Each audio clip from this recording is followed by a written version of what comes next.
Premier ministre, notre objectif est simple. Un permis de conduire moins cher, un permis de conduire plus rapide. Monsieur le Premier ministre a rappelé, notre objectif est celui d'une économie pour le candidat au permis de conduire de 30%, mais aussi plus de rapidité pour faire en sorte que nous puissions très vite avoir des nouveaux conducteurs qui puissent garantir la mobilité indispensable. Et nous sommes ici dans un centre de formation professionnelle où on sait la nécessité de l'usage de la conduite et donc du permis de conduire. 10 mesures seront déclinées dès cet été pour certaines d'entre elles pour faire en sorte que nous ayons un permis de conduire moins cher. Parmi ces mesures, par exemple, l'usage du simulateur de conduite qui permet de baisser les coûts. Actuellement, c'est 5 heures, ça passera à 10 heures de possibilité pour faire en sorte qu'on puisse baisser les prix. L'usage aussi de la boîte automatique. Vous savez qu'aujourd'hui, de très nombreux nouveaux véhicules, et les véhicules électriques en particulier, sont automatisés.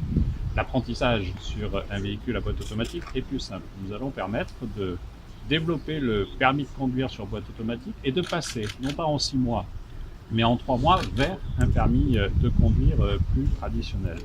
Il y a aussi les différents modes de conduite accompagnée. Il y a la conduite accompagnée et nous avons décidé que ceux qui rentreront dans cette logique de la conduite accompagnée pourront passer le permis dès l'âge de 17 ans, avec ensuite la possibilité de conduire seul à 18 ans seulement, mais dès 17 ans, ils pourront passer le permis de conduire. Ça leur permettra aussi, une fois le permis acquis, de se consacrer à la poursuite des études, à la préparation des examens, mais ils pourront continuer à conduire de façon accompagnée. Il y a aussi le permis encadré. Vous savez, le permis encadré, c'est celui qui permet, dans certaines formations pour lesquelles l'usage du véhicule est absolument indispensable, de le passer.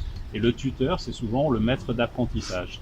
Là, nous allons élargir cela à de nouvelles formations, à de nouveaux métiers dans lesquels nous savons que l'usage du véhicule est indispensable. Par exemple, l'aide à la personne, où aujourd'hui, notamment dans la ruralité, l'usage du véhicule est absolument indispensable. Et donc, nous allons développer aussi le permis encadré. Nous souhaitons aussi rendre les procédures plus rapides, avec des expérimentations que nous allons lancer dès cet été, dans toute la région Occitanie, où chaque candidat à la préparation du permis de conduire aura un livret qui fera état de son expérimentation et pourra par exemple s'inscrire directement en ligne, soit avec l'auto-école, soit directement dans le cadre de l'accessibilité plus rapide, et pourra choisir les créneaux dans lesquels il pourra passer son examen.